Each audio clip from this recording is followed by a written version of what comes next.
Hello, myself Jyoti Singh, and you are most welcome on the Officer's Vision platform. A sharp vision to be an officer. And today we are going to have discussion of the Hindu editorial analysis, and our topic is going to be frequent disagreements between state governments and governors. This is very important topics from both prelims point of view and mains point of view. So let's have understanding of given topic. Okay. So now, first slide is in front of you, and frequent disagreement between state government and governor. So our headline you have already understood what we are going to have discussion, and constitutional positions conflicts, क्या constitutional positions हैं governor का and conflicts क्या है मतभेद, और क्या क्या अभी तक जजमेंट आ चुका है सुप्रीम कोर्ट का टू टैक व्हाट गवर्नर्स का रोल और जो भी इश्यूज हैं, एंड क्या क्या रिफॉर्म्स आ चुके हैं टू टैक गवर्नर्स का office. Okay, and what about UPSC and BPSC both we can tag away from here. So we will move in next slide. Firstly, before understanding the issues conflict related to governor and judgment of Supreme Court, we will have to understand basic definition of governor. And governor, the governor is what? Constitutional head. So governor is something which is constitutional position. So governor is constitutional head of a state. Okay, constitutional head of a state, not government. Be very careful. Exam में कभी कभी दे देता है तो constitutional head of government नहीं, वो तो CM होते हैं. तो constitutional head है. Okay, and appointed by home? President. तो कौन सा अपॉइंट करता है? प्रेसिडेंट. और आर्टिकल किसमें? 153 से 157 में सारा गवर्नमेंट का अपॉइंटमेंट से रिलेटेड जो भी आर्टिकल है वो सब हमारा दिया हुआ है. And now governors normally act on the aid and advice of council of ministers headed by the CM under article 163. तो एग्जाम के पॉइंट ऑफ व्यू से हमारा जो इम्पोर्टेंट है गवर्नर्स को लेके क्या क्या है, ये कॉन्स्टिट्यूशनल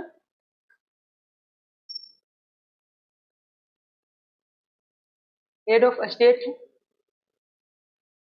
अपॉइंटेड बाय प्रेसिडेंट है. इस आर्टिकल के बीच में है आर्टिकल 153 से 157 में हमारा बात है. And after that we will see कि ये किसके एडवाइस पे एक्ट करता है. तो aid and advice of the council of minister. और वो जो काउंसिल ऑफ मिनिस्टर है वो किसके द्वारा हेडेड होते हैं? Headed by what? सीएम. क्यों? क्योंकि ये स्टेट लेवल पे हम बात कर रहे हैं, सेंटर पे प्राइम मिनिस्टर हेड करते हैं. सो इन आर्टिकल, इस आर्टिकल में 163 आर्टिकल में गवर्नर जो है एड और advice of council of minister headed by CM, ये किस आर्टिकल में आता है? 163. तो हमारा यहाँ पे 3 फैक्ट्स तैयार हैं जो कि प्रीलिम्स में डायरेक्टली आते ही आते हैं. Let's move ahead. अब आते हैं कॉन्स्टिट्यूशनल प्रोविजन. अभी तो हमने डिफिनीशन को देख लिया कि डिफिनीशन से क्या प्रूवेबल क्वेश्चन बनते थे. अब देखो ये क्या है? Nominal executive head. अब देखो सेरेमोनियल, एक तरीके से ये टाइटलर और सेरेमोनियल ऑफिस है, मतलब एक तरीके से ये रियल नहीं है. तो nominal executive head of state है. तो real executive head of state कौन होता होगा? सीएम. तो हमारा बस एक टाइटल दिया गया है और एक सेरेमनी है, मतलब एक तरीके से कह सकते हो कि बस एक तरीके से औपचारिक तौर पे रखा गया है, एक रिचुअल्स के तौर पे. ओके, तो सेरेमोनियल हेड है. अब देखो कॉन्स्टिट्यूशनल हेड ऑफ स्टेट तो है ही, और ये सेंटर और स्टेट के बीच क्या काम करते हैं? लिंक का, मीडिएटर का. और रिप्रेजेंटेटिव किसके हैं? यूनियन गवर्नमेंट में. तो ये किसके गवर्नमेंट को रिप्रेजेंट करते हैं? यूनियन गवर्नमेंट को. तो ये किसके रिप्रेजेंटेटिव माने जाते हैं? यूनियन गवर्नमेंट का. एंड अपॉइंट कौन करता है? प्रेसिडेंट. और होल्ड करते हैं जो ऑफिस ये तो प्लेजर ऑफ प्रेसिडेंट. तो यहाँ से हमें ये देखना है कि ये नॉमिनल एग्जीक्यूटिव हेड है, ये एक सिंपल सा हो गया, और एक तरीके से हेड ऑफ स्टेट है और लिंक का काम करते हैं और यूनियन गवर्नमेंट का रिप्रेजेंटेटिव का भी काम करते हैं। प्रेसिडेंट तो अपॉइंट करता ही, आपको पता ही है ये चीज। और जो ऑफिस होल्ड करते हैं वो एक तरीके से ड्यूरिंग द प्लेजर ऑफ, किसके प्लेजर में? President. Okay.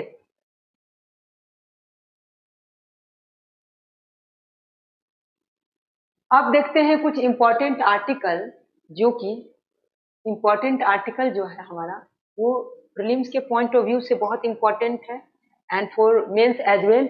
You can while answering related to governors issue, you can quote this article in your introduction or even in conclusion, so that will be very catching and that will be very appealing. So use this article while writing answer, okay, for means. So article 153 क्या बात करता है? Governor for each state में हमारा governor होगा। तो ये article क्या, कौन सा आर्टिकल हमारा बात करता है कि गवर्नर फॉर ईच स्टेट के लिए हमारे पास गवर्नर होगा, और मोर देन 2 स्टेट के लिए भी गवर्नर होता है, ऐसा नहीं कि एक ही स्टेट के लिए। ओके। आर्टिकल 154 क्या बात करता है? एग्जीक्यूटिव पावर उनको दिया गया है। ओके। एंड 163 में एड और एडवाइस करते हैं। क्या? एड और एडवाइस जो है, किसके एड और एडवाइस में ये काम करते हैं? Council of minister. ठीक है, तो आर्टिकल 163 बहुत इंपॉर्टेंट है। आर्टिकल 64 क्या बोलता है? Appointment of CM. 164 में ये करते हैं। और आर्टिकल 200 क्या बोलता है? Accent to bill. स्टेट में किसी भी बिल को अगर एसेंट देना है, तो सहमति देना है, तो आर्टिकल 200 में गवर्नर को ये राइट दिया गया है बिल को सहमति देने का। और 356 में प्रेसिडेंट राष्ट्रपति शासन रखता है। तो president rule, this is very important, must keep in your mind, इसको बिल्कुल फॉरगेट नहीं करना है। So let's move ahead next. अब देखो कॉन्फ्लिक्ट एक तरीके से क्या है। अब धीरे धीरे हम लोग टॉपिक के साथ थिंक करेंगे और देखेंगे कॉन्फ्लिक्ट क्या है। कॉन्फ्लिक्ट, क्या कॉन्फ्लिक्ट हो सकता है? आखिर क्या रोल होता है गवर्नर्स का? तो उसके बेसिक बैकग्राउंड को हम समझेंगे, एंड देन करंट सिनेरियो में गवर्नर्स का जो इश्यूज आ रहे हैं और गवर्नर का रोल कैसे वॉयलेट हो रहा है और कैसे डिमिनिश्ड हो रहा है। Ambiguous constitutional power. एम्बिग्यूअस मतलब क्या हो गया? Vague, not clarity, not clear, clear ही नहीं है कि मतलब एक तरीके से गवर्नर्स को क्या संवैधानिक शक्ति है, उसका कोई एक दायरा, एक लिमिट, एक रीजनेबल टाइम बाउंड मैनर में कब कितने समय में एसेंट दे देना है बिल को, मतलब ये सब चीजों की क्लैरिटी नहीं है कि उनका कॉन्स्टिट्यूशनल पावर का क्या लिमिटेशन हो सकता है। And constitution does not clearly define. तो कॉन्स्टिट्यूशन कहीं ना कहीं उनके पावर को अभी तक डिफाइन ही नहीं किया है, तो एम्बिगस है, वैग्यू है। एक्सटेंट ऑफ डिस्क्रिशनरी, किस चीज को लेकर नहीं क्लियरली डिफाइन है? Discretionary power. डिस्क्रिशनरी पावर क्या होता है? जिसमें गवर्नर जो है अपनी स्वेच्छा से चीजों को ऊपर अपना ओपिनियन देते हैं और सहमति देते हैं, ये उनका अपना खुद का डिस्क्रिशनरी पावर है, खुद के लिए दिया होता है। अपनी स्वेच्छा से जिस चीज के ऊपर उनको लगता है कि नहीं ये रीजनेबल है, they can go for that. तो ये डिस्क्रिशनरी पावर है, उनका अपना खुद का इच्छा के हिसाब से वो कर सकते हैं। वैगुनिस कहाँ कहाँ है? Inviting party to form government. कभी कभी जिस पार्टी को गवर्नमेंट फॉर्म करने के लिए इनवाइट, निमंत्रण देना है, उस रोल को भी लेके गवर्नर का क्लैरिटी नहीं है हमारे पास, इसीलिए कॉन्फ्लिक्ट आता है। अभी देखो रिसेंटली महाराष्ट्र में हुआ, तमिलनाडु में हुआ, गोवा में हुआ, 2018 में, 2019 में और फिर 2026 में भी। तो there are lots of issues which has been arising related to governor. तो इनवाइट करने में कहीं ना कहीं बहुत रिलक्टेंट है और ऐसा माना जा रहा है बाइस्ड है, न्यूट्रलिटी की कमी आ रही है, ट्रांसपेरेंसी की, और किसी पर्टिकुलर पार्टी के साथ बाइस्ड हो रहे हैं। तो इस चीज को हमें देखना होगा। डिजुडिशन ऑफ असेंबली। अब देखो असेंबली को कैसे डिजोल्व कर देना है, अब इस चीज में भी क्लैरिटी नहीं है हमारा। And reservation of bill, bill को कैसे ये एक तरीके से बिल को कैसे ये रिजर्व रखेंगे, इस चीज में भी वैगुनेस है। कोई टाइम लिमिट ही नहीं है, कोई टाइम लिमिट नहीं है, ठीक है, कोई फिक्स पैरामीटर नहीं है कब डिजोल्व हो जाएगा। ओके, मैनुअली है और अपने हिसाब से डिस्क्रिशनरी है। अपने हिसाब से ये अपना राइट को इस्तेमाल करते हैं। Delay in assent to bill, और अपने पास तो बिल रिजर्व कर ही लेते हैं और कभी कभी बिल को डिले भी कर देते हैं, क्योंकि कोई टाइमलाइन डिसाइडेड ही नहीं है कि गवर्नर को 2 मंथ में 3 मंथ में इस बिल को जो है सहमति देकर सेंड करना है वापस रिसेंट। तो ये चीज का डिले है एसेंट देने में बिल, इसके लेकर भी प्रॉब्लम आती ही रहता है हमेशा। And after that we will understand की इश्यूज क्या है। ओके, तो लेट्स अंदर की इश्यूज क्या है हमारा। की इश्यूज है governor some time use discretion in politically sensitive matters.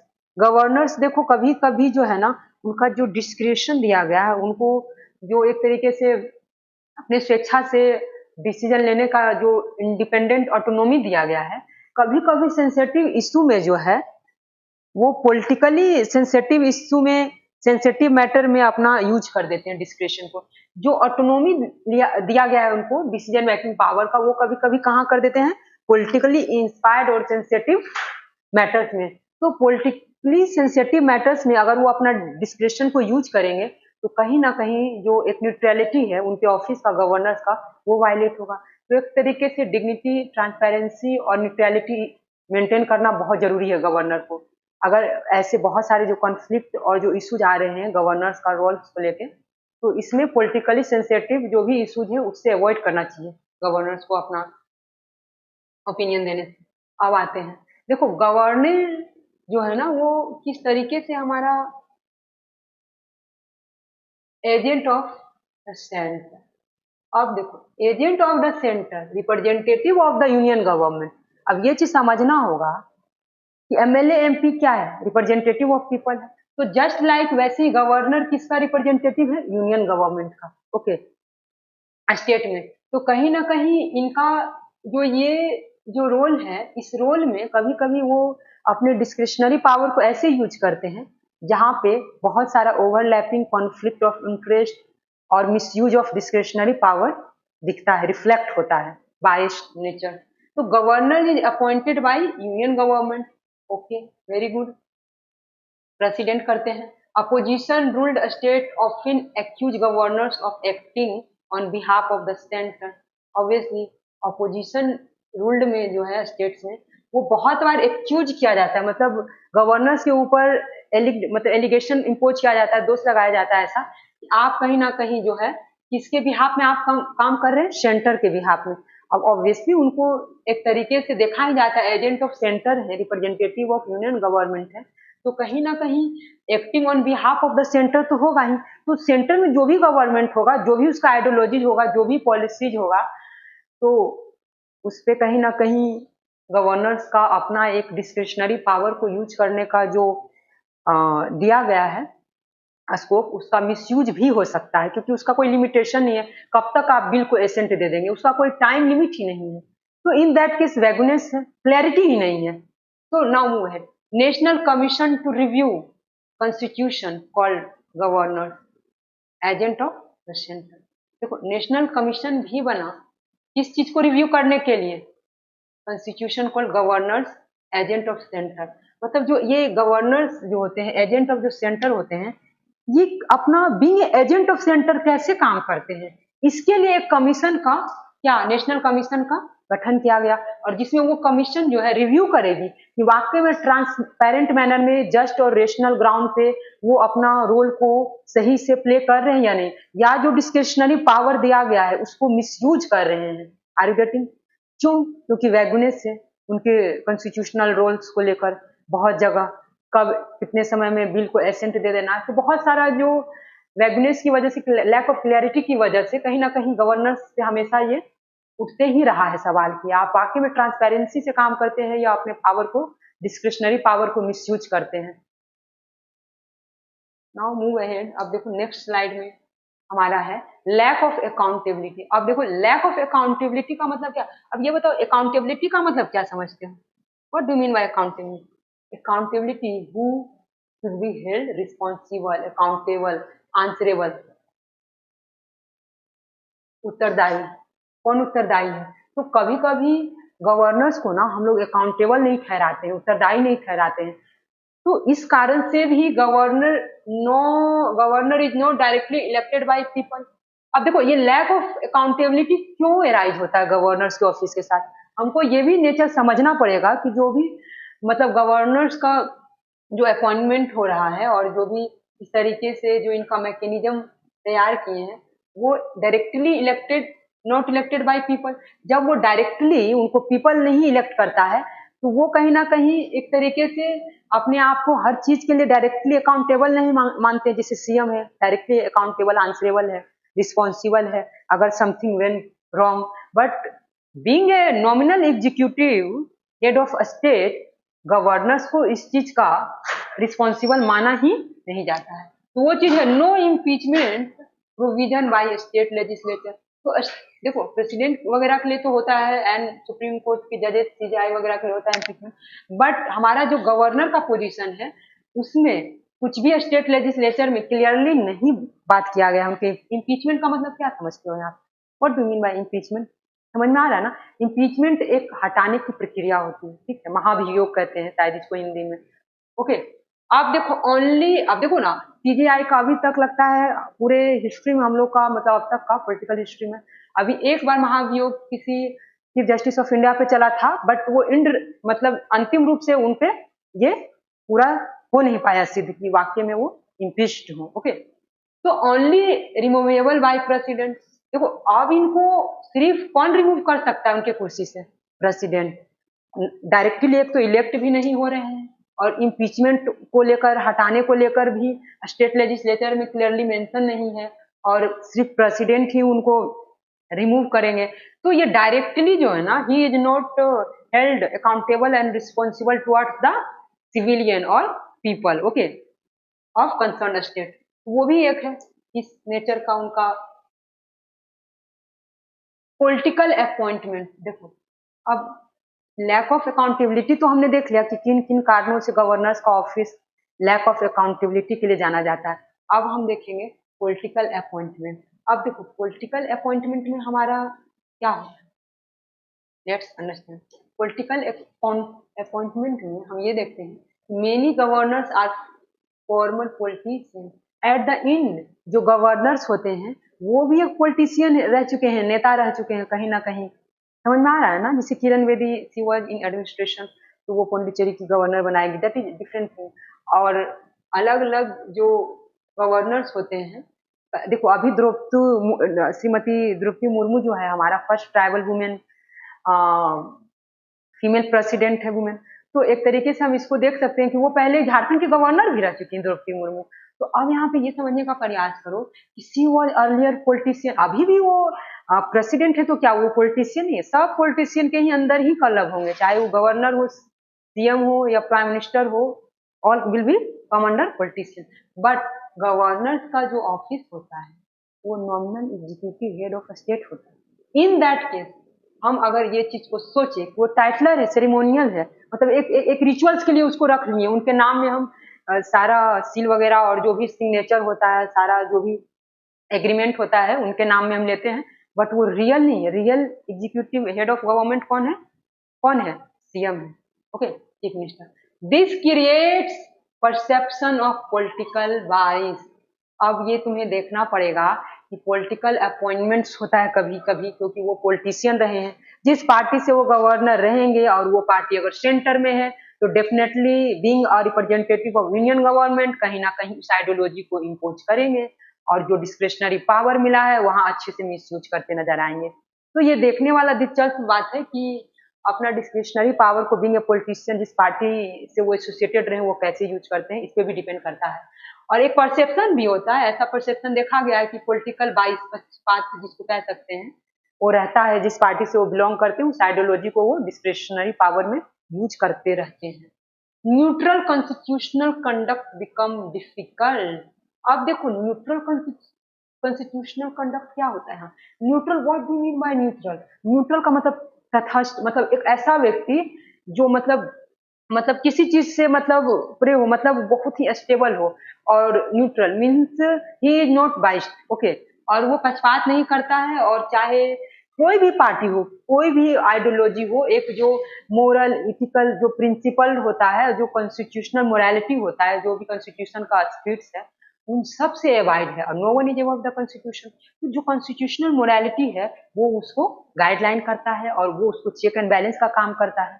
तो वो उस तरीके से उनका आचरण कंडक्ट, कोड ऑफ कंडक्ट ऐसा होता है, न्यूट्रल होता है, मतलब बाइस्ड नहीं होता है। बीइंग ए पॉलिटिशियन और किसी पार्टी में वो रह भी चुके हैं किसी पोस्ट पे, still even after becoming governor वो अपने रोल को न्यूट्रल तरीके से प्ले करें। तो ये एक्सेप्ट होता है बट ये डिफिकल्ट बन जाता है, इसलिए क्योंकि एक पॉलिटिकल बाइस है और एक तरीके से फॉर्मर पॉलिटिशियन है, पॉलिटिकल अपॉइंटमेंट होता है, तो उनको कहीं ना कहीं प्रेशर होता है कि जो पार्टी का आइडियोलॉजी है, आपको हम ये पोस्ट दिए थे तो अब मेरे लिए आप काम करिए। That's it। तो ये उनके ऊपर भी धर्म संकट डायलिमा होता है।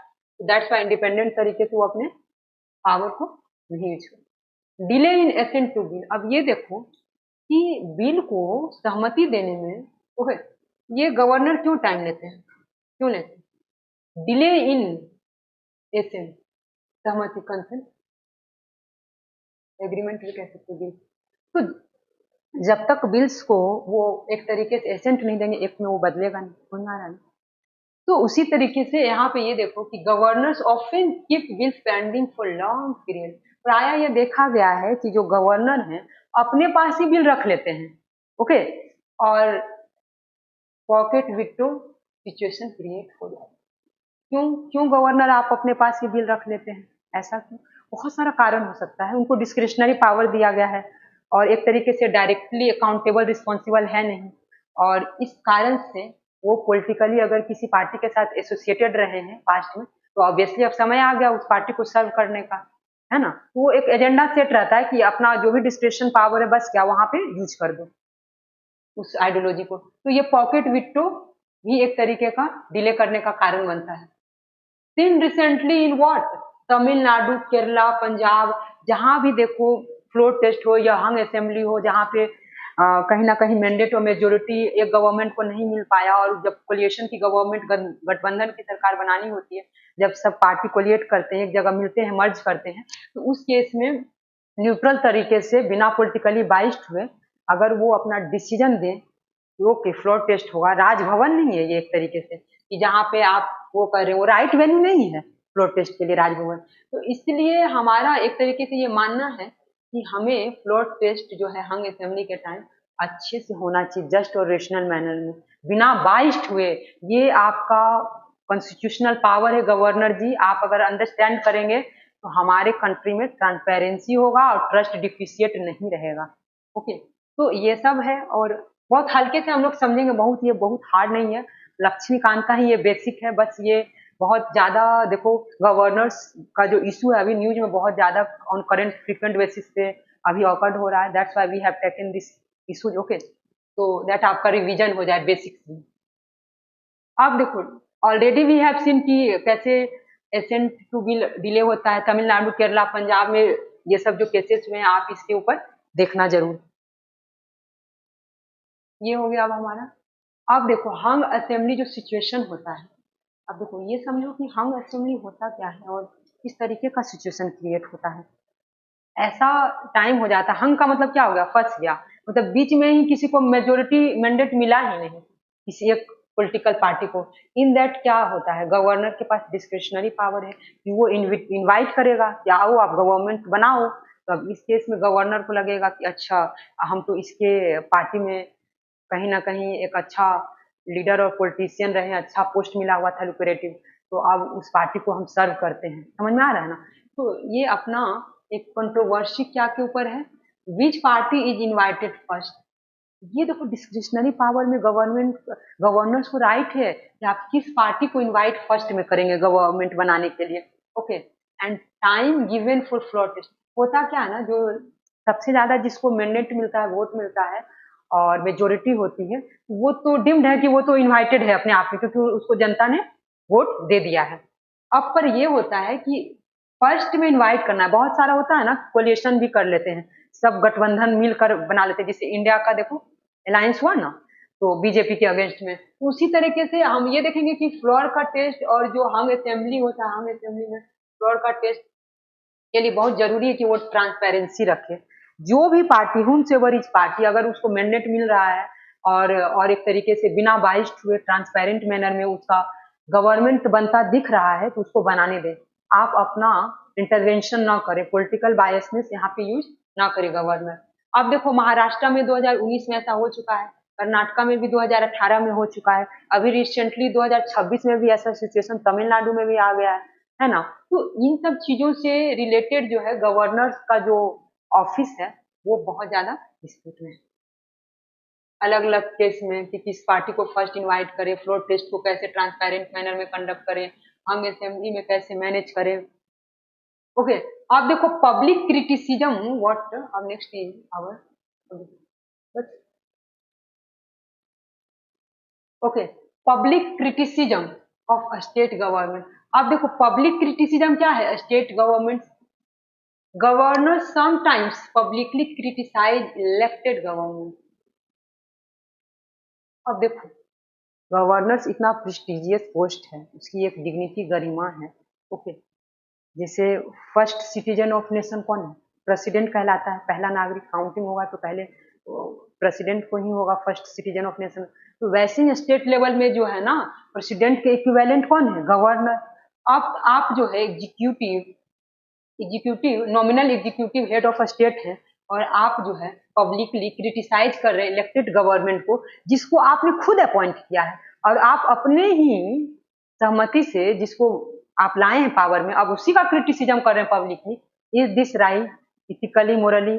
और क्या कॉन्स्टिट्यूशनल मोरालिटी कभी अलाउ करता है कि एक कॉन्स्टिट्यूशनल बॉडी इस तरीके से पब्लिक क्रिटिसिज्म आलोचना करे? नहीं।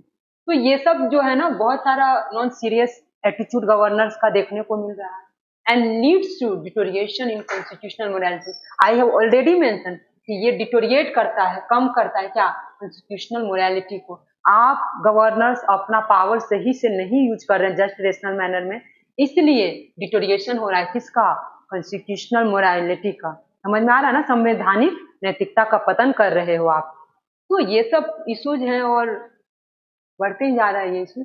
आप देखो हिस्टोरिकल बैकग्राउंड है, थोड़ा सा देख सकते हैं कि ये कॉलोनियल लिगेसी है। Obviously governor we used to have governor at that time as well, colonial time से ही, since colonial times we have the office of governors. Okay, so office borrowed from government of India act 1935।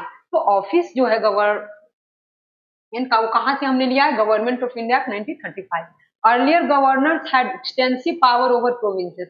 अब देखो पहले provinces के ऊपर बहुत विस्तार से, मतलब एक्सटेंसिव पावर होता था गवर्नर का, and some discretionary powers continued after independence. देखो पहले तो एक्सटेंसिव पावर्स था ही गवर्नर्स को, अब प्रोविंसेस के ऊपर, अब जो है इवन आफ्टर इंडिपेंडेंस, अब वो एक्सटेंसिव पावर को डिस्क्रिशनरी पावर के अकॉर्डिंग और भी ज्यादा डिस्क्रिशनरी पावर हमने गवर्नमेंट को कॉन्स्टिट्यूशन में दे रखा है। अब इस चीज को देखेंगे। अब देखो इंपॉर्टेंट जो जजमेंट है ये एग्जाम में आते हैं, और आप देखो मेंस का जब आंसर लिखोगे तो वैल्यू एडिशन का काम करेगा, आप अपने कंटेंट को इनरिच कर सकते हो while quoting these all judgment। Supreme court का ये सब जो वर्डिक्ट है, you must use this all judgment wherever you are suppose to use while writing mains or while doing practice, okay, mock test paper, so you will be habituated of using this landmark judgment। so Shamsher Singh case 1974 में आया। अब इसमें क्या कहता है, governor must act on aid and advice of council of minister, 163 article, except in rare. अब देखो council of minister के एड एंड एडवाइस से गवर्नर काम करेगा, पर कुछ एक्सेप्शन होगा जहां पे गवर्नर खुद अपना डिस्क्रिशनरी पावर भी यूज करेगा, इसीलिए तो डिस्क्रिशनरी पावर दिया गया है। एंड एस आर बुमई केस क्या कहता है कि लिमिटेड मिसयूज ऑफ आर्टिकल 356 जो प्रेसिडेंट रूल हम इम्पोज करते हैं, राष्ट्रपति शासन, प्लीज आप इसका कम से कम मिसयूज करिए। ये कौन सा, एस आर बुमई केस कहता है। एंड स्ट्रेंथेन फेडरलिज्म, आप फेडरलिज्म जो सेंटर और स्टेट का जो रिलेशन है, being a representative of union government, आप इसको स्मूथन करें, इसके फैब्रिक को स्ट्रॉन्ग करें, ना कि डिटोरिएट करें फेडरलिज्म को। अब देखो, अब इसके बाद हम ये देखेंगे नेक्स्ट,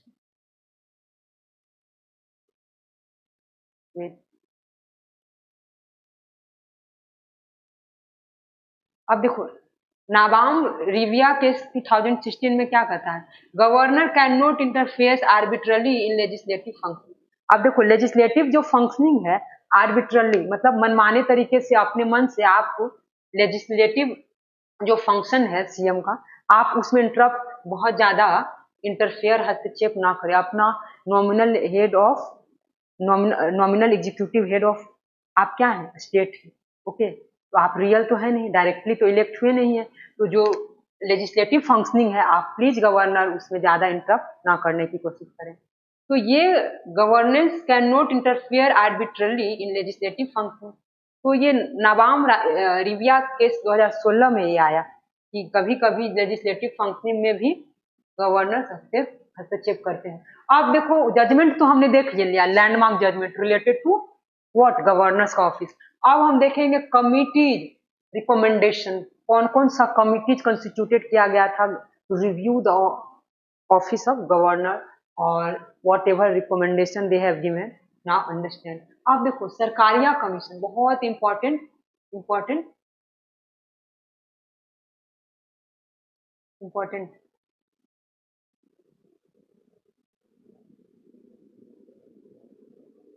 अब let's have understanding of each committee recommendation, okay. अब देखो सरकारिया कमीशन का क्या रिकमेंडेशन कहता है, consultation with CM before appointment. क्या रिकमेंड किया कि कंसल्टेशन करें सीएम के साथ बिफोर अपॉइंटमेंट करने से पहले, ये इनका रिकमेंडेशन है। अब non political person as governor. अब देखो कौन गवर्नर होना चाहिए, जो नॉन पॉलिटिकल, ओके, उसका पॉलिटिकल नॉन पॉलिटिकल पर्सन होना चाहिए। अब देखो फिक्स्ड टेन्यूर होना चाहिए 5 ईयर, इसके लिए गवर्नर के ऑफिस के लिए। तो ये सब जो कंसल्टेशन है और वो नॉन पॉलिटिकल पर्सन होना चाहिए, उसका टेन्यूर फिक्स्ड होना चाहिए 5 साल, ये सब कौन बोलता है, सरकारी कमीशन। ये बहुत बेसिक फैक्ट है जो कि लक्ष्मीकांत में दिया हुआ है। तो बैकग्राउंड हम लोग दे रहे हैं करंट से जो। अब ये हम देखेंगे,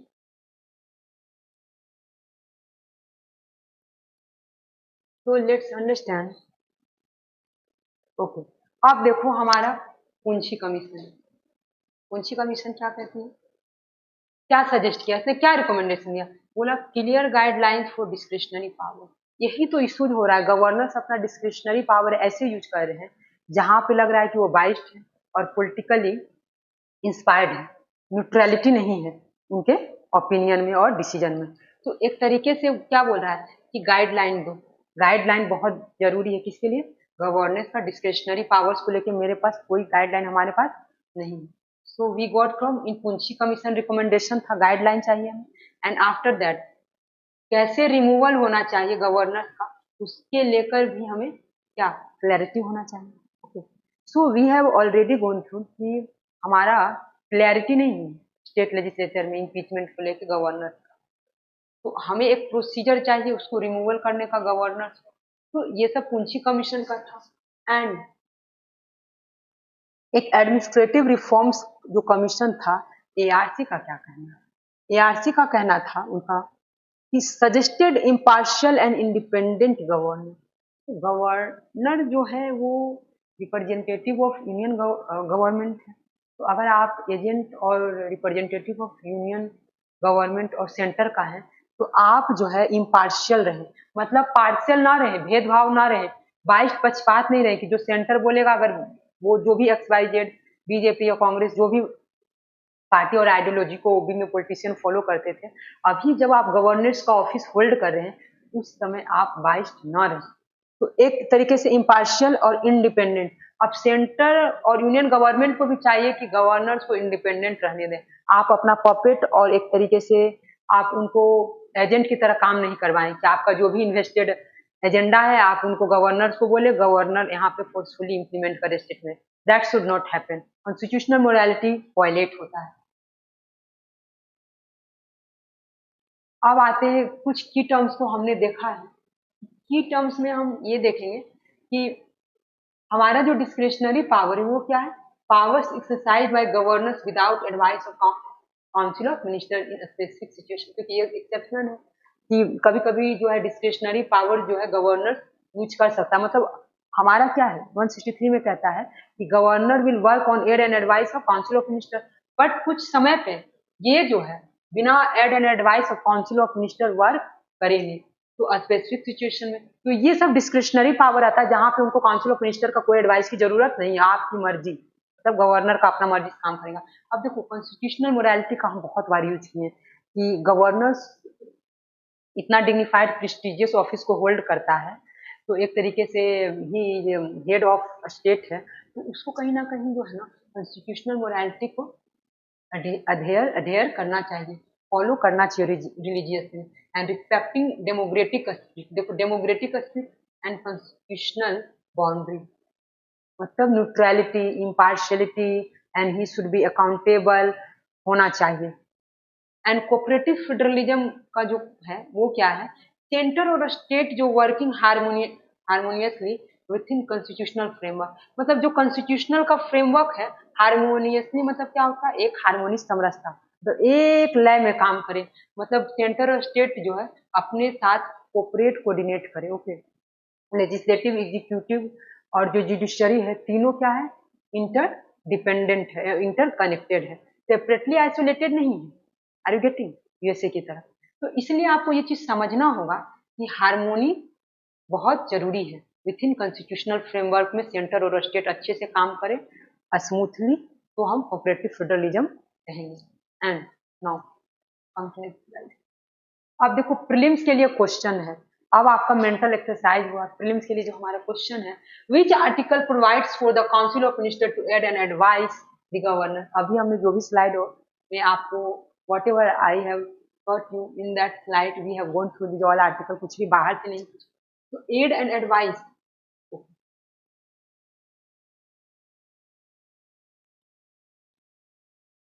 अब देखो एड एंड एडवाइस किस आर्टिकल में बात किया, ये सब एग्जाम में पूछा ही जाएगा।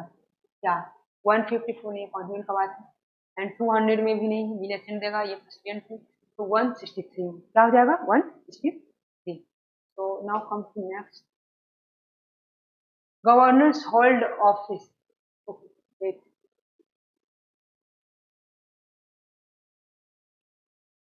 तो गवर्नर ऑफिस होल्ड करते during pleasure of home, CM no, वो तो खुद अपॉइंट करते हैं governor. Supreme court not at all, parliament no, तो प्रेसिडेंट कौन करता है, president. Which commission recommended consultation with the CM before appointment appointing governor. तो कौन सा जो कमीशन रिकमेंड किया कि कंसल्टेशन करो सीएम के साथ आप अपॉइंट जो भी करते हो before appointing governor, which commission recommend what which commission recommended consultation with CM before appointing governor। Okay, तो जो ये हमारा कौन सा कमीशन बोला है, ये रिकमेंड किया है कि आप कंसल्टेशन करें किसके साथ, सीएम के साथ गवर्नर को अपॉइंट करने से। Mandal commission not at all, Sarkaria commission yes, उंची commission no, finance commission no. तो क्या हो जाएगा हमारा राइट आंसर हो जाएगा व्हाट, अभी जो स्लाइड में पढ़ाए वही है, सरकारिया कमीशन हो जाएगा। तो आओ next slide, which article deals with assent to state bills by governor, which article deals with assent to state bills by governor। अब ये जो गवर्नर का एसेंट देना है जो बिल्स पे, वो किस आर्टिकल में, 163 में तो एड एंड एडवाइस है, एंड 356 में तो प्रेसिडेंट रूल है, एंड हमारे पास दो बच गया, तो इसमें से हमारा कौन सा हो जाएगा, आर्टिकल 200। अब आते हैं, अब देखो, the governor act as constitutional head of state, agent of the centre, तो ये तो वेट सोचो इस पे, क्योंकि सारा कुछ बता दिया गया है, तो उसी में से क्वेश्चन है, कहीं आउट ऑफ बॉक्स तो है नहीं कि हार्ड है, बहुत बेसिक है, ये सब आएगा नहीं। तो constitutional head of state S agent of the centre, representative of union government, ये ऑलरेडी बोल चुके हैं। रियल एग्जीक्यूटिव है, ये इसका क्या हो, हम कई बार मेंशन कर चुके हैं, क्या है, नॉमिनल एग्जीक्यूटिव,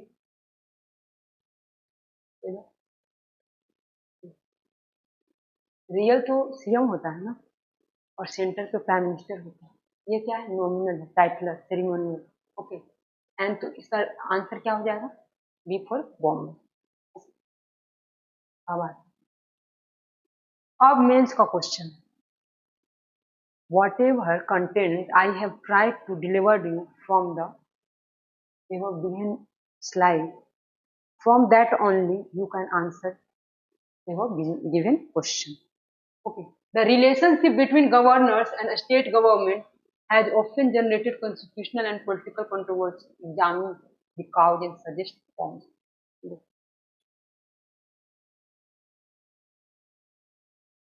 क्वेश्चन क्या बोल रहा है, relationship between governors and state government, क्या इन दोनों के बीच में डिसएग्रीमेंट है, यही तो हम डिस्कशन किए हैं आज के टॉपिक में।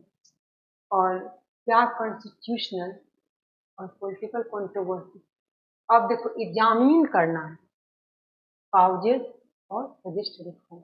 तो हमेशा ये याद रखना, यहाँ पर हमको ध्यान क्या देना है, पहले इंट्रोडक्शन, आर्टिकल्स को मेंशन, इस तरीके से जो गवर्नर का ऑफिस है आर्टिकल को मेंशन करना, एंड आफ्टर दैट हम उसके बाद क्या बोल रहा है, relationship between governors and state government has often generated constitutional and political controversy. अब यहाँ पर लिखेंगे हेडलाइन, सब हेडिंग डालना, constitutional controversy and political,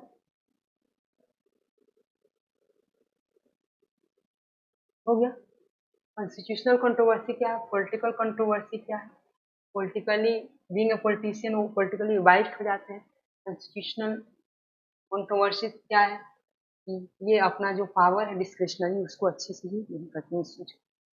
and उसके बाद हम नेक्स्ट लिखेंगे कि causes, causes of the ever controversy, इसमें क्या क्या है ये मेंशन करो, फिर इसमें कारण क्या है ये सब कंट्रोवर्सीज का, एंड सजेस्ट वे फॉरवर्ड में इसमें लिखो कि रिफॉर्म्स नीडेड by ensuring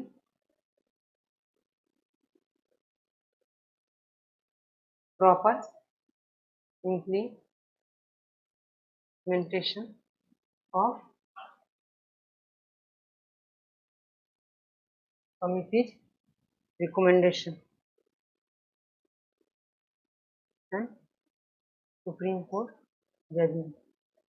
और यहाँ पे मेंशन करो वे फॉर्मेट में क्या, जो भी रिफॉर्म की जरूरत है उसमें जो भी लैंडमार्क जजमेंट है गवर्नर से रिलेटेड उसको कैसे हमें इम्प्लीमेंट करना चाहिए प्रैक्टिस में वो करो, एंड आफ्टर दैट जो भी सरकारी और पूंजी कमीशन इन सब का रिकमेंडेशन है गवर्नर को लेके, क्या वो गवर्नमेंट एक्सेप्ट की है, इम्प्लीमेंट की है या नहीं, कैसे उसको रिलीजियसली फॉलो कर रहे हैं या नहीं, उसको मेंशन करो।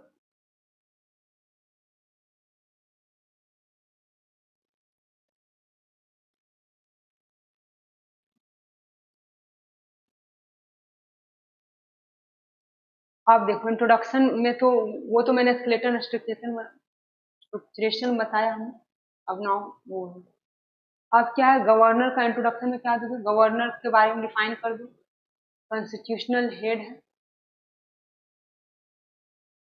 एंड स्टेट क्या है देख लो यहाँ पे आर्टिकल 150 ये सब मेंशन करो, the governor is the constitutional head of the state and function impartially under क्या, इम्पार्शली मतलब बिना पार्शलिटी का फंक्शन करेगा।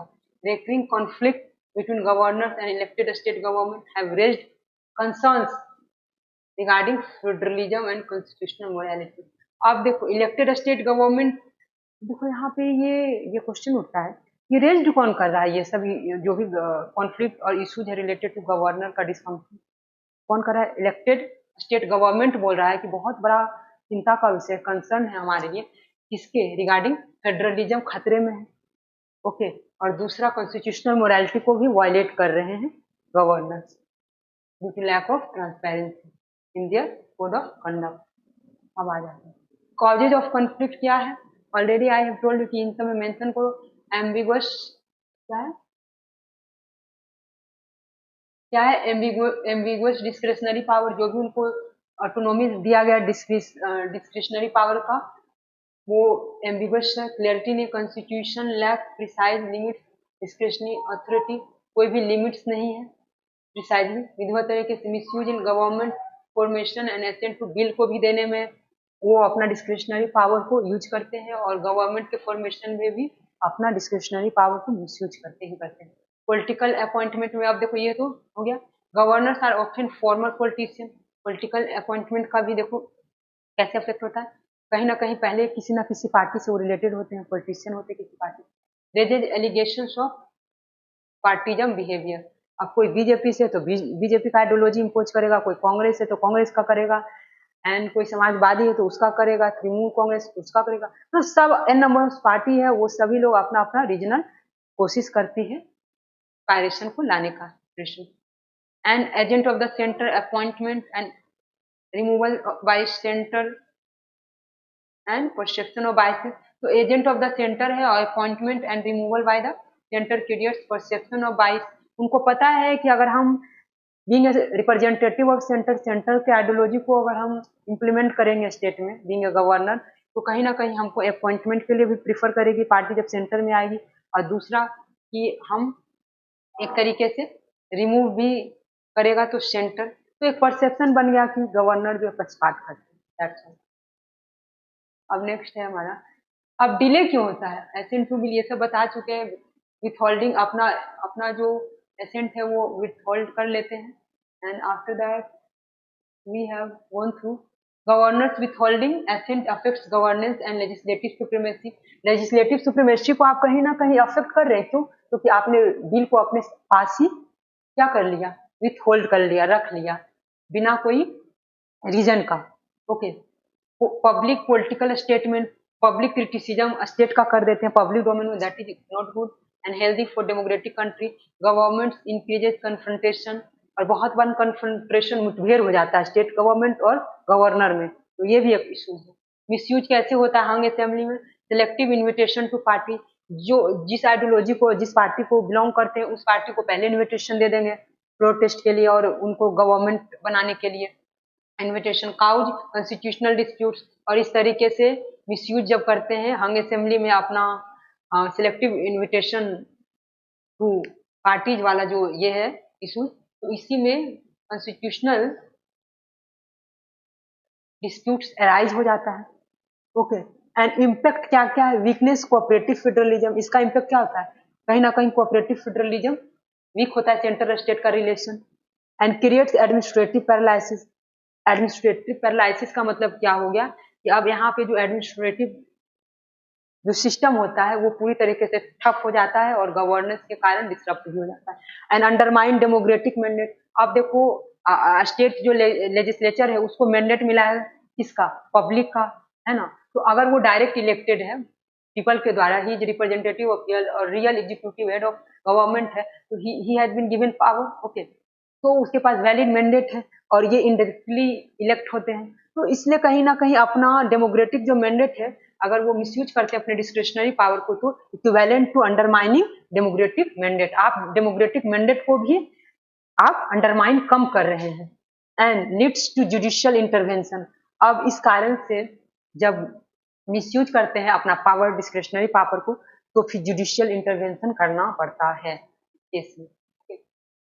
एंड अब देखो रिफॉर्म्स नीडेड, देखो मेंस का आंसर के लिए हमेशा ध्यान रखना कि जो भी हमारा क्वेश्चन दिया गया है ना, उसको उसको उसको स्प्लिट कर दो, फ्रेगमेंट कर दो, मतलब तोड़ दो, अलग अलग कंपार्टमेंटलाइज कर दो, एंड उसको सेग्रीगेट करने के बाद क्या करो कि उसको हेडलाइन इंट्रोडक्शन अच्छा से दो, एंड आफ्टर दैट अगर ये जीएस पेपर 2 और गवर्नेंस का है, चाहे बीपीएससी यूपीएससी के लिए हो, तो फिर तुम आर्टिकल्स यूज करो, कमिटी और कमीशन का रिकमेंडेशन रिपोर्ट को यूज करो, एआरसी का भी यूज कर सकते हो रिपोर्ट का, NCR national crime record bureau का भी यूज कर सकते हो, बहुत सारा जो दिया हुआ है उन सबका, जजमेंट का भी यूज कर सकते हो, लैंडमार्क। उसके बाद देखो इसमें क्या है, सरकारी and Tulsi commission recommendation, consult CM during appointment, ensure fixed tenure, appointment non-political individual, define discretionary power. तो ये सब में रिफॉर्म की जरूरत है। जो भी कमिटी जो है रिकमेंडेशन की उसको एडहेयर करे। ओके, एंड जुडिशियल सेफगार्ड की भी जरूरत है। टाइम लिमिट, तो बिल को कितने समय में आपको दे देना है उसका भी एक लिमिट होना चाहिए। Greater judicial review of arbitrary action, अगर मनमाने तरीके से अगर आपने अपने आर्बिट्ररी तरीके से डिस्क्रिशनरी पावर को यूज किया तो वहां पे जुडिशियल रिव्यू भी होना चाहिए फिर से। कॉन्स्टिट्यूशनल मोरालिटी जो है, government should remain politically neutral. तो कॉन्स्टिट्यूशनल मोरालिटी तभी अडेयर होगा जब गवर्नर जो है पॉलिटिकली न्यूट्रल होगा, किसी पार्टी का आइडियोलॉजी लेके नहीं, जो कॉन्स्टिट्यूशन का प्रिंसिपल है, मोरल है, उसको लेकर आगे बढ़ेगा, तभी जाके पॉलिटिकली न्यूट्रल हो पाएगा।